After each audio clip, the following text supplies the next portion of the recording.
ដី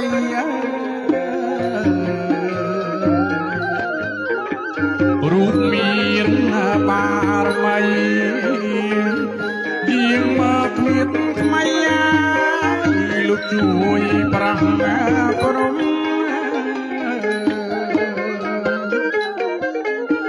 លោកជួយប្រាំព្រម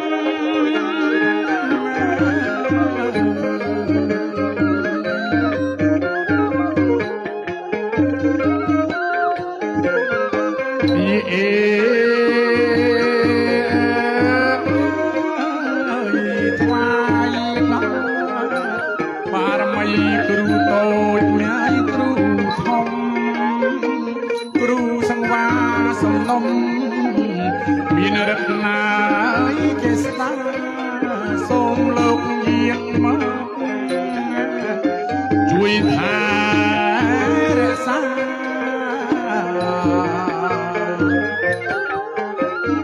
អូនបូភេន្ត្រាព្រមមេត្តាបៃតាបានសុខសួ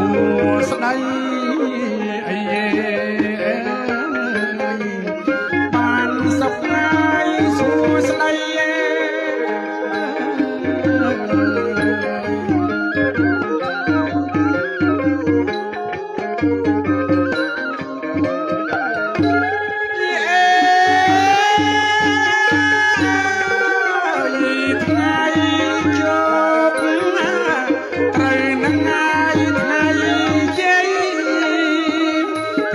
ពេញបរមី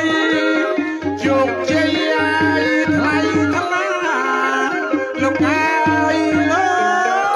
កជោគជ័យថ្លៃថ្លា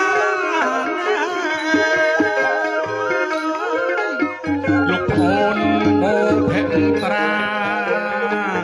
មេត្តាបៃតាលោកហើយគោរពអត់ដឹងគុណអីរំលឹកគុណលោកគ្រូ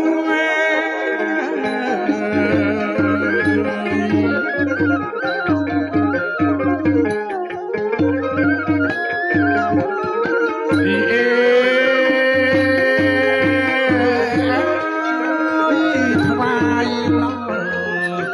គ្រូសំងំគ្រូសង្វា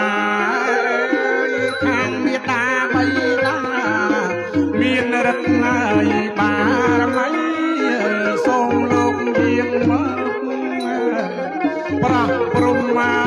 កបជ័យសូមសុខងាយសួស្ដីចូលឆ្នាំថ្មីលៀបជ័យដូចប្តីនៃប្រាថ្នា